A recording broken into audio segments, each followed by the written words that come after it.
अस्सलाम वालेकुम व्यूअर्स, आप देख रहे हैं अकाउंटिंग सॉल्यूशन। आज की हमारा जो लेक्चर है लेक्चर 5 फोर्थ लेक्चर में हमने पढ़ा था रिवेन्यू। ठीक है, रिवेन्यू अर्न्ड ऑन बिजनेस। ठीक है, तो रिवेन्यू के कुछ लेक्चर हमारा क्लियर हो गया था। आज का लेक्चर हमारा है बहुत ही अहम लेक्चर है आज का एक्सपेंस, क्योंकि एक्सपेंस का बिज़नेस अकाउंटिंग में बहुत ही अहम किरदार होता है। ठीक है, किसी भी बिज़नेस के लिए। तो आज का लेक्चर हम स्टार्ट करते हैं। तो वीडियो में जाने से पहले आपसे गुजारिश है कि चैनल को सब्सक्राइब करें और बेल आइकन को प्रेस करें ताकि आपको नई आने वाली वीडियोस मिलती रहे। तो चलते हैं वीडियो की तरफ। एक्सपेंस में खर्चा या लागत। ठीक है, expense is the amount paid to produce the revenue in business. ठीक है, कारोबार में आपको कुछ फ़ायदा हो, कुछ कमाओ, तो उसके लिए आप कुछ ना कुछ खर्चे करते हो। ठीक है, अब आप जो भी खर्चा करो उसका नाम दो। For example salary expense. ठीक है, तो salary expense paying salary to employees. ठीक है, तो आपने कोई भी बिज़नेस स्टार्ट किया, उसमें आपने एम्प्लॉयज़ रखी होगी तो उसको सैलरी देनी होगी।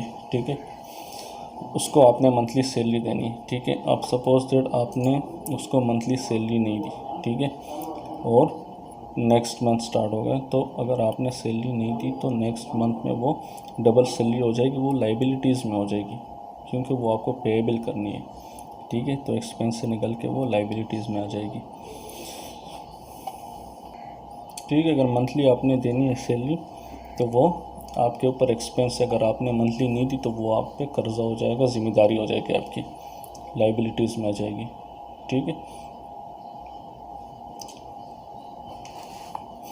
है, अब नेक्स्ट की तरफ हम चलते हैं, यूटिलिटी एक्सपेंस। ठीक है, पेइंग्स यूटिलिटी बिल्स।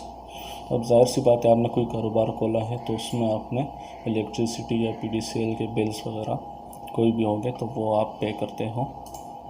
ठीक है, वो यूटिलिटी एक्सपेंस कहलाता है। नेक्स्ट आता है हमारा मेंटेनेंस एक्सपेंस। ठीक है, paying for maintenance in business.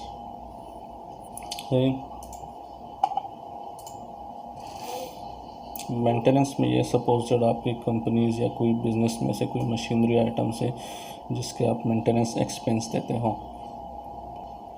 ठीक है, तो वो मेंटेनेंस एक्सपेंस में आएगी। इसके बाद है इनकम टैक्स, क्योंकि टैक्स भी आपको देना होता है, तो इनकम टैक्स एक्सपेंस। ठीक है, paying income tax. Suppose that आपका कोई बिज़नेस है तो आपने उसका इनकम टैक्स भी देना होता है। इसके बाद आती है एडवर्टाइजिंग एक्सपेंस। ठीक है, पेइंग फॉर एडवर्टाइजमेंट। सही, जाहिर सी बात है, आपने कोई बिज़नेस खोला है तो आप उसकी एडवर्टाइजमेंट भी करोगे। ठीक है, तो उसके जितनी भी गुडविल बनाने के लिए आप एडवर्टाइजमेंट करोगे, तो वो सारे एडवर्टाइजमेंट एक्सपेंस में आएंगे। अच्छा, ये जो है छठा डेप्रिसिएशन एक्सपेंस। ठीक है, डेप्रिसिएशन एक्सपेंस क्या होती है? ठीक है, ये जो वर्ड है डेप्रिसिएशन,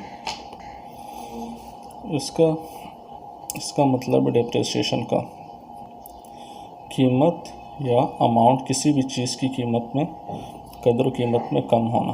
ठीक है, अगर किसी चीज़ की कीमत में कमी आती है तो उसे हम कहते हैं डेप्रिसिएशन। सपोज दैट आपने कोई चीज़ ली, या सपोज दैट कोई मोबाइल लिया आपने, 7,000 का आपने एक मोबाइल लिया। ठीक है, तो 1 साल बाद उसकी कीमत 5,000 रुपये, कीमत कम होगी वक़्त के हिसाब के साथ, तो वो डेप्रिसिएशन एक्सपेंस आपके पास आ गया। ठीक है,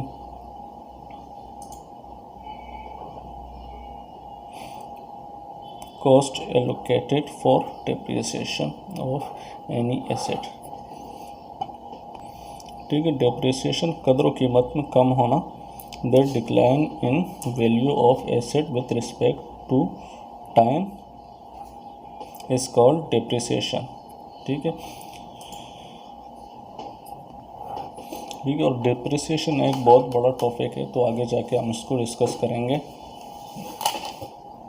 ठीक है, आज की वीडियो में कोई भी कन्फ्यूज़न वगैरह हो तो आप कमेंट सेक्शन में हमें बता सकते हैं। हमारा जो नेक्स्ट लेक्चर होगा उसमें हम पढ़ेंगे इनकम के बारे में, आमदनी।